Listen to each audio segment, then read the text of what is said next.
오늘 본문의 내용은 바로 가뭄에 관한 말씀입니다.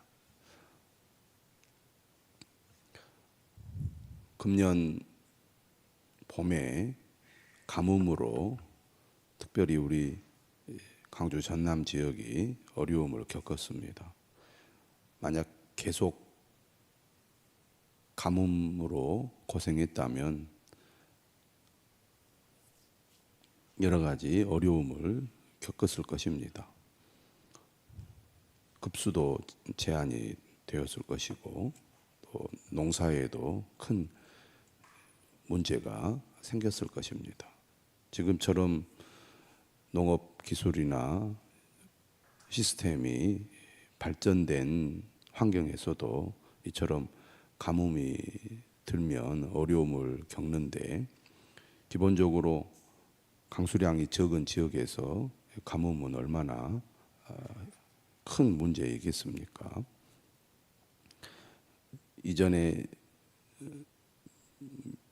수십 년 전에 우리나라에서도 가뭄이 들면 농민들이 매우 고통스러워했고, 그러한 문제가 뉴스에 자주 등장하기도 했습니다. 그런데 이제 고대 사회에서, 특별히 고대 근동 가나안 땅의 기근, 가뭄의 문제는 자주 일어나는 문제였습니다. 우리가 성경을 보면 아브라함도 그랬고 이삭이나 야곱도 가뭄으로 인해서 고통을 많이 겪었습니다. 결국 야곱의 가족이 애굽으로 이주한 것도 바로 가뭄으로 인한 기근 때문이었습니다. 생존과 직결되는 매우 중차대한 문제, 인간의 힘으로는 어떻게 할 수 없는 자연 재해라고 할 수 있겠죠. 그로 인하여 공동체 전체가 생명의 위협을 느끼는 매우 심각한 문제가 바로 가뭄의 문제였습니다. 오늘 본문도 이 가뭄에 대하여 말씀하고 있습니다. 1절에 보면 가뭄에 대하여 예레미야에게 임한 여호와의 말씀이라. 유다가 슬퍼하며 성문의 무리가 피곤하여 땅 위에서 애통하니 예루살렘의 부르짖음이 위로 오르도다. 예루살렘과 유다가 가뭄으로 인하여 얼마나 고통을 겪는지를 잘 표현하고 있습니다. 그 심각성은 이루 말할 수가 없겠죠. 백성들 전체가 목숨이 왔다 갔다 하는 그런 문제라고 할 수가 있기 때문입니다. 지금 무더위로 얼마나 힘든 이 여름을 보냅니까? 지금처럼 좋은 시대에도 불구하고 온열 환자들이 많이 발생하고 또 이로 인하여 생명을 잃는 일들도 발생하고 있지 않습니까? 가뭄이 생기면 약한 사람들로부터 이제 생명의 위협을 받고 죽어가는 사람들이 막 나오기 시작할 뿐만 아니라 잘 사는 사람이나 못 사는 사람이나 백성들 전체에게 늘 이렇게 위험을 주는 상황이 바로 가뭄의 상황이었습니다. 그러니까 전체가 다 슬퍼하고 피곤하고 애통하고 부르짖게 되는 거죠. 자동적으로 부르짖는 소리가 나올 수밖에 없게 된 겁니다. 3절에 보면 귀인들, 귀족들이죠. 힘 있는 사람들이고 가진 사람들입니다. 이 사람들에게도 가뭄은 예외가 아닙니다. 자기 사환들을 보내어 물을 얻으려 하였으나 그들이 우물에 갔어도 물을 얻지 못하여 빈 그릇으로 돌아오니 부끄럽고 근심하여 그들의 머리를 가리며, 머리를 가렸다는 것은 그만큼 절망적이라는 겁니다. 주인의 명령에 순종하여 사방으로 물을 얻으려고 했지만 가뭄은 힘 있는 사람들에게도 예외가 아닙니다. 4절에 보니까 땅에 비가 없어 지면이 갈라지니 밭 가는 자가 부끄러워서 그의 머리를 가리는도다. 4절에도 그의 머리를 가린다고 말합니다.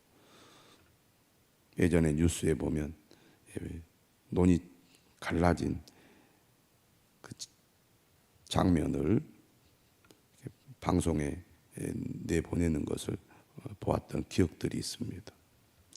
그런데 이처럼 가뭄의 영향은 사람들에게만 있는 게 아니죠. 5절에 보니까 들의 암사슴도 가뭄의 영향을 직접 받습니다. 6절에 보니까 들나귀들도 마찬가지입니다. 새끼를 낳아도 풀이 없어서 내버리고 승냥이 같이 헐떡이며 풀이 없으므로 눈이 흐려진다는 겁니다. 이처럼 사람이나 짐승이나 가뭄으로 인하여 목숨이 경각에 달리는 일들이 일어나게 된 겁니다. 이럴 때 어떻게 하겠습니까? 모두에게 임하는 고난은 모든 사람들을 하나님 앞에 엎드리게 만들죠. 내 힘으로 벗어날 수 없을 때는 사람이 하나님을 찾게 되어 있습니다. 7절에 보면 이렇게 그들이 고백하죠. 여호와여, 우리의 죄악이 우리에게 대하여 증언할지라도 주는 주의 이름을 위하여 일하소서. 우리의 타락함이 많으니이다. 우리가 주께 범죄하였나이다. 여기서 우리라는 말을 쓰고 있습니다. 그러니까 우리 공동체 전체가 하나님 앞에 죄를 범하여서 하나님 앞에 회개합니다. 그러면서 8절에 얘기하죠. 이스라엘의 소망이시요 고난 당한 때의 구원자시요 어찌하여 이 땅에서 거류하는 자 같이 하룻밤을 유숙하는 나그네 같이 하시나이까. 어찌하여 놀란 자 같으시며 구원하지 못하는 용사 같으시니까.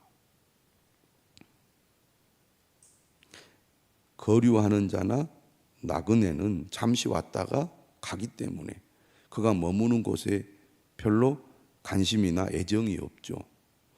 내가 사는 땅이나 집에 우리가 관심과 애정을 가지고 가꾸기도 하고 고치기도 하고 뭔가 내 정성을 쏟지 않습니까? 잠시 있다 가는데 얼마나 관심과 애정이 있겠습니까? 불편하면 그냥 떠나면 되는 거죠. 하나님께서 마치 나그네처럼 거류하는 자처럼 지금 이 땅에 일어나는 이 심각한 가뭄에 대해서 무관심한 행동을 하고 있다는 겁니다. 그리고 마치 하나님도 이 문제를 해결하실 수 없는 분인 것처럼 지금 바라만 보고 계신다는 거잖아요. 하나님 그런 분이 아닌데 왜 그러시냐는 거죠.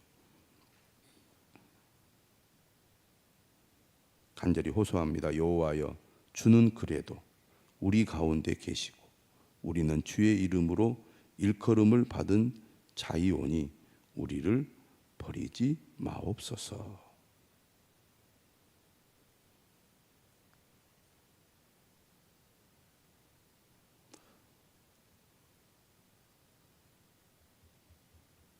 사람들은 고난을 겪으면 하나님을 찾습니다.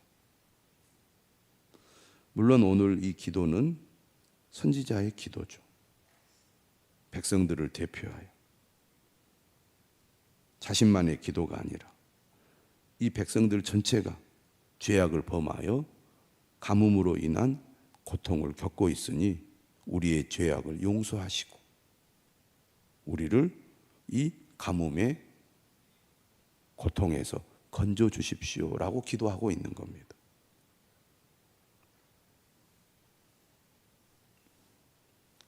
그런데 하나님의 답변은 뭡니까? 10절.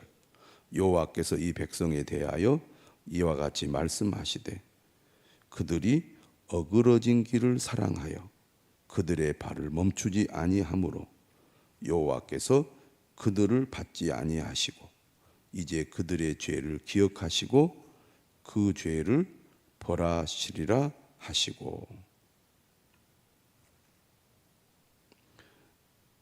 어떻게 보면 이스라엘 백성들이 가뭄으로 인하여 극심한 고난을 겪고 있기 때문에 정신이 바짝 들어서 하나님을 찾습니다. 하나님께 호소합니다.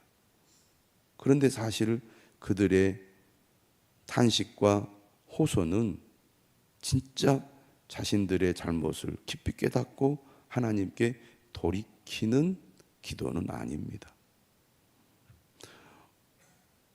그들이 지금까지 해왔던 삶의 모습은 하나님을 거역하고 하나님께 반역하고 하나님을 떠난 삶이거든요. 어그러진 길이라는 것은 겉으로는 하나님을 믿는 것처럼 보이지만 그들의 속마음은 우상 숭배의 삶을 살아가는 것입니다. 이스라엘 백성들의 이 삶의 모습은 바로 혼합주의죠. 한편으로는 하나님을 믿는 것처럼 보이지만 사실 그들의 중심과 관심은 우상 숭배에 있습니다. 진짜 어려울 때 하나님을 찾지만 어려움이 지나면 다시 우상 숭배로 나아갑니다. 그러니까 극심한 고난이 닥쳐오면 하나님을 찾게 되죠, 사람이. 또 그 순간 진실해집니다. 그리고 자신이 무엇을 잘못했는지를 잘 알아요. 또 그렇게 했다고 고백까지 합니다. 이제는 하나님 잘 믿어보겠다고 또 결단까지 하죠. 그런데 그것은 극심한 고난 가운데서 나타나는 반응이에요. 상황이 달라지거나 내 뜻대로 되지 않으면 다시 옛날로 돌아가서 늘 갔던 그 길로 가는 경우들이 많습니다. 고난을 통하여 정말 자신을 돌아보고 또 하나님과의 관계에서 자신이 잘못한 것을 깨닫고 하나님께로 돌이키는 사람도 있지만 고난 당한 그 순간에만 하나님을 찾고 하나님께 믿음의 반응을 보였을 뿐이지 고난이 지나가거나 어떤 일이 뜻대로 되지 않았을 때는 다시 본래대로 돌아가는 경우들이 훨씬 많은 것을 보게 됩니다. 하나님은 이스라엘 백성들이 그렇다고 보는 거죠. 여전히 그들의 삶의 방향 그리고 그들의 마음의 중심에는 하나님이 아니라 자신의 욕심을 따라 우상의 길로 가고 있다고 보고 있는 겁니다. 그래서 하나님께서는 오늘 뭐라고 말하느냐 하면 그들을 벌하겠다고 말하고 계시는 거죠. 그러면서 에레미야에게 이렇게 얘기를 해요. 11절에 너는 이 백성을 위하여 복을 구하지 말라. 복을 구하지 말라는 거예요. 12절에 이렇게 말하죠. 그들이 금식할지라도. 그러니까 극심한 고난 가운데서는 이제 그들이 우상을 섬기고 우상에게 구하는 것으로는 문제 해결이 안 된다는 것을 깨달으니까 하나님을 찾는 거죠. 그리고 하나님께 금식하면서까지 도와달라고 요청을 합니다. 그런데 뭐라고 얘기하냐면 그들이 금식할지라도 내가 그 부르짖음을 듣지 아니하겠고 심지어 번제와 소제를 드릴지라도 내가 그것을 받지 아니할 뿐 아니라. 하나님은 진정으로 회개하고 돌이키는 자를 용서하시고 기회를 주시는 분이잖아요. 그런데 그들이 극심한 고난 가운데 하나님밖에 이 상황을 벗어나게 해주실 분은 없다는 것을 깨닫고 하나님께 구하고 심지어 번제를 드리고 소제를 드리고 금식을 하지만 그들의 삶의 중심은 여전히 달라지지 않았다는 것을 하나님은 알고 계시는 겁니다. 너무 힘드니까, 너무 고통스러우니까 본능적으로 하나님 살려주세요, 이렇게 그들이 할 뿐이지 진정으로 자신의 잘못을 깨닫고 돌이키지 않고 있는 거예요. 뭐라고 얘기합니까? 10절에 그들이 어그러진 길을 사랑하여 그들의 발을 멈추지 아니하므로 여호와께서 그들을 받지 아니한다잖아요. 그냥 너무 힘드니까 그렇게 하나님을 진심으로 찾는 것처럼 보일 뿐입니다. 이미 그들은 완전히 넘어가 버리고 만 거죠. 우상 숭배의 길로, 하나님을 반역한 길로. 반짝하고 그들이 하나님을 찾는 것처럼 보일 뿐입니다. 하나님은 중심을 보시는 분이죠. 진정으로 깨닫고 진정으로 돌이켜서 하나님께로 나아가기를 바라시는 겁니다. 그러므로 고난의 때가 기회이기도 하지만 그 고난의 때 우리의 진정한 믿음이 드러나기도 하는 겁니다. 하나님은 오늘 에레미야 선지자를 통해서 안 받겠다는 거죠. 너희들이 진정성이 없다는 것입니다. 그래서 결국 어떻게 말씀하십니까? 칼과 기근과 전염병으로 내가 그들을 멸하리라. 하나님은 단호하게 그들의 기도와 제사를 거절하고 있습니다. 하나님은 중심을 보시는 분이죠. 흉내내는 것, 위기를 모면하기 위해서 하나님을 찾는 것, 하나님은 다 아신다는 겁니다.